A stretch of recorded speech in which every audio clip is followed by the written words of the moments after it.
Okay, so here is a think, pair, share. So this is something that you should try to do on your own, and then maybe watch this video to get some clarification. Again, what makes, I think, these problems harder is, they are, of course, they're word problems, but now they've got almost twice the information, and, it's hard to keep that information separate and keep it all organized. So trying to organize your given information is something that you should continue to work on. All right, so step one is going to be to look at our given information. So let's read this and let's try and, suss out what our different information is here.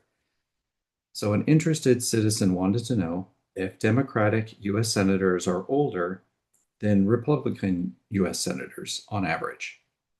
On May 26, 2013, the mean age of 30 randomly selected Republican senators was 61 years, 247 days old, or 61.675 years, with a population standard deviation of 10.17 years. The mean age of 30 randomly selected Democratic senators was 61 years, 257 days old, or 61.704 years, with a population standard deviation of 9.55 years. Does the data indicate that Democratic senators are older than Republican senators on average? All right, so what we've got is we've got Democrats and Republicans. Okay, and let's see here. The mean age of 30 randomly selected Republican senators. So we've got a sample size of Republicans of 30. So let's see here. The mean age was 61.675 years. So the sample mean for the Republican 30 senators, 61.675, with a population standard deviation of 10.17. So sigma R is equal to 10.17. The mean age of 30 randomly selected Democratic senators, so we've got ND was 30, let's see here. So the mean age was 61.704.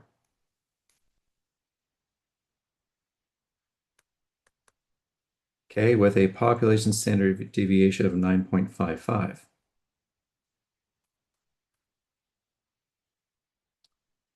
Okay, does the data indicate that Democratic senators are older than Republican senators on average? So you could say are older than, and that's kind of like doing a more than, right? So does the data indicate that the mean age of Democrats is greater than the mean age of Republicans? It says on average, right? On average. So it's helpful to, write it out this way. Let me go ahead and put in mu d greater than mu r, and that is my original claim. Now, unfortunately, we're not going to be able to use like subscript d and subscript r in our calculator. We're going to have to ascribe subscripts of 1 and 2, right, to be compatible with the calculator. So let's go ahead and label Democrats 1 and Republicans 2, right, to kind of keep things straight. Let's see here. What's the other thing? Well, so we're dealing with two means where the population standard deviations are known. So that's going to indicate that we're dealing with a normal distribution.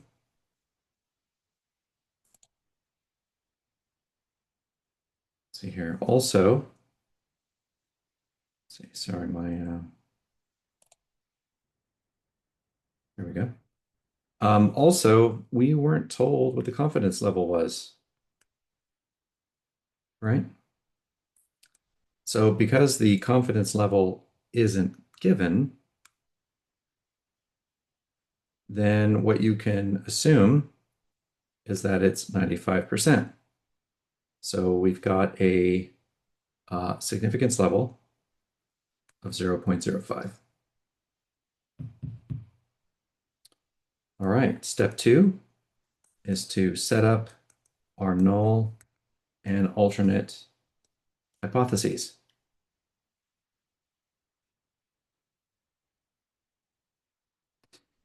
All right, so we had an inequality here. That was our original claim, right? So we have, I'm going to label this in terms of 1 and 2 now. Okay, so we've got mu1 greater than mu2, and this is our original claim. Okay, so what is the complement to that? It's less than or equal to. And because this is equal to, that's going to be our null. That's going to be our alternate. And again, the sign of the alternate hypothesis tells us the tailness of our distribution. So it looks like an arrow pointing to the right. So give me a second while my computer catches up. So this is going to be a right-tailed distribution.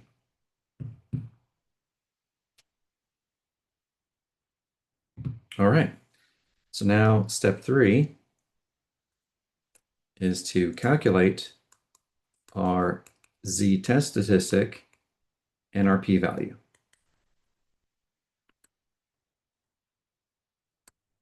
And for that, we need to use our handy calculator functions. So let's see if we can do a good job of kind of keeping everything straight. All right, so sigma 1, that's going to be the sigma for our Democrats. It's 9.55, yes, and remember to choose stats here. Sigma 2 is going to be 10.17, that was Republicans. Okay, X bar 1, that's Democrats, 61.704. And N1, that's the sample size of Democrats, it's 30. X bar 2, that's for Republicans, it's 61.675. Sample size of Republicans was 30. And we've got greater than mu2. That's our alternate hypothesis. That's what we got down here. All right. With the numworks calculator, okay, so might be handy to do that conversion. So we've got mu1 greater than mu2. We subtract mu2 from both sides. That'll be 0 greater than mu1 minus mu2. So that's going to be this one. And it's probably going to put equals there. Okay, X bar 1. Okay, so that's going to be the sample mean for Democrats, 61.704.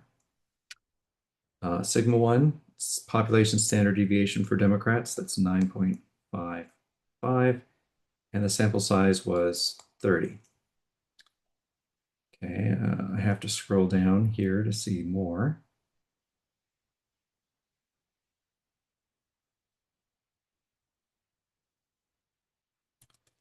All right, sample mean for Republicans, that was 61.675. Population standard deviation of 10.17. Sample size of 30 with a significance level of 0.05. All right, So let's go ahead and punch those numbers into our calculators. All right, so let me clear that.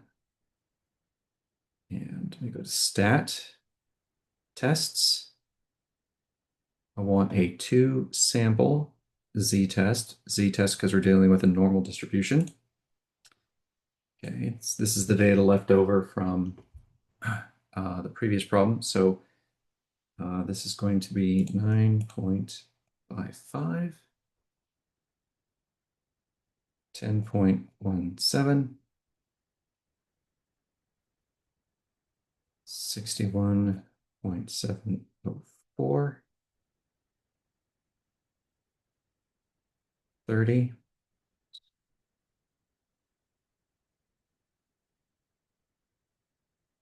I don't know why it wouldn't let me back up. Okay, X bar 2, that's 61.675, 30, and greater than. Okay, I'm going to want to hit calculate. I'm going to leave this up so that I can put this into the numworks calculator. Let me just do a quick check. Make sure everything looks fine. Okay, I think that looks all right. Oops, let me bring this up and then that. All right, let me hit home under the inference app. So it's bringing me back to this function because I've used it already. But let me back out just to show you where I'm going. So I'm in the inference app. I go to tests. We're doing a test with 2 means. We're doing a z-test because we're doing a normal distribution. All right. So it is going to be mu1 minus mu2 greater than 0. Okay, so that third option is fine. So I'll hit next. We're going to input statistics. Okay, so x1 is going to be 61.704. Sigma 1 is 9.55. Sample size of 30. Let's see, X bar 2, that's for Republicans, that's 61.675. Sigma 2 is 10.17. Sample size is 30. Significance level of 0.05. Then I'll hit next and next. Calculate. All right. So you can see we're getting the same values for the z-test statistic and for the p-value. So I'm just going to cut this off at 3 decimal places. So let's go ahead and do that. So we have 0.011, 0.495. All right, so let's go to our next page. And I'm going to rewrite the test statistic and the p-value at the top.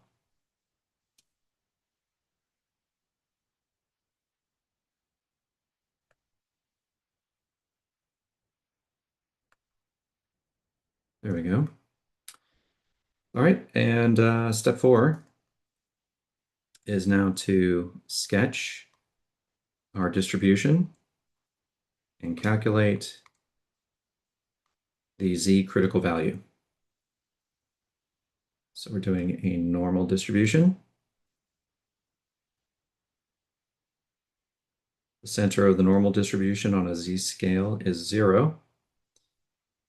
This was right-tailed, so if you look at the alternate hypothesis, it's right-tailed. So we're going to have a positive z critical value.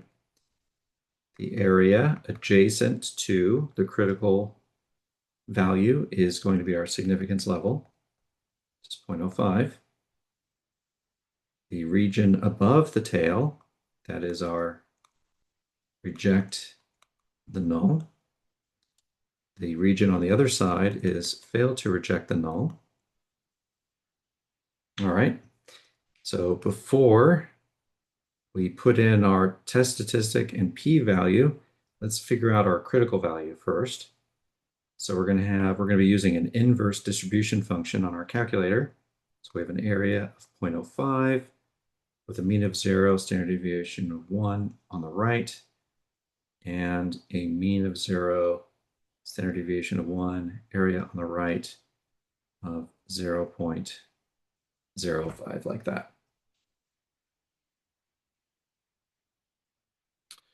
Okay. Now let's just do that really quick on the calculator. So distribution functions, inverse norm. Okay, so this is left over from the previous example, I think. 0.05 to the right, 0 and 1. Enter a couple times, we get 1.645. Let's do the same thing with the numworks. So I'm going to click Home, go to Distributions. Okay, so it's taking me back to a normal distribution, mean 0, standard deviation of 1. Okay, this is left over from last time, but I'm just going to make sure area to the right, area of 0.05, enter, and it gives us 1.645. So our critical value is going to be positive 1.645.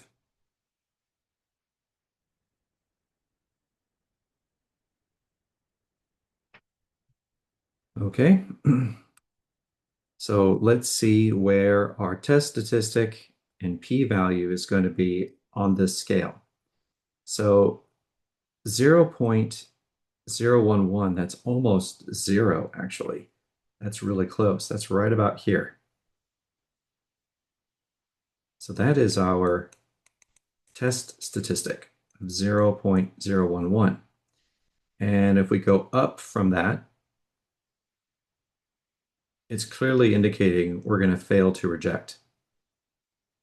And remember that the area adjacent to the test statistic, this area all the way out to positive infinity here, that is our p-value, 0.495. And I think hopefully you see how much this p-value of 0.495 makes sense, because 0.495 is almost 0.5, almost 1/2. And if you look at how close our test statistic is to 0, right? The total area under the curve is equal to 1, and so half of the area is going to be an area of 0.5. So our p-value being close to 0.5 is what we would expect it to be. All right. And once again, another way to come to this result of failing to reject is to compare apples to apples and oranges to oranges. So we'll compare area to area, right? And if the p is smaller, then you reject the null. Well, p is not smaller. P is actually greater. So that means we're going to fail to reject. So step 5 here is going to be to write down our result and write our conclusion. So our result is a combination of failing to reject the null and what was our original claim. So if you look on the previous page, our original claim was the alternate hypothesis.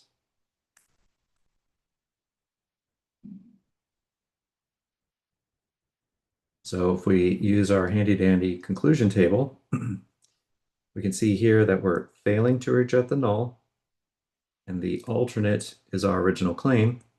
So coming over and down, this is the outcome that our hypothesis test is going to come to. So now we need to write our conclusion. So there is not sufficient evidence to support the claim that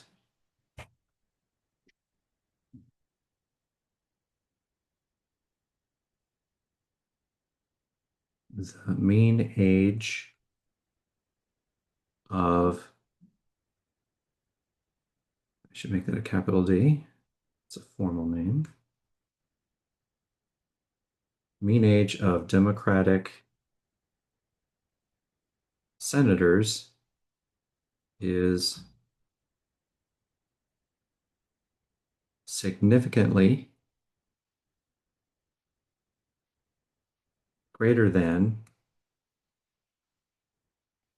Republican senators. And that's going to be with a 95% confidence level.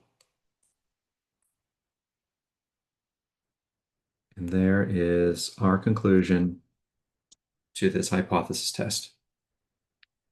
All right, let me know if you have any questions.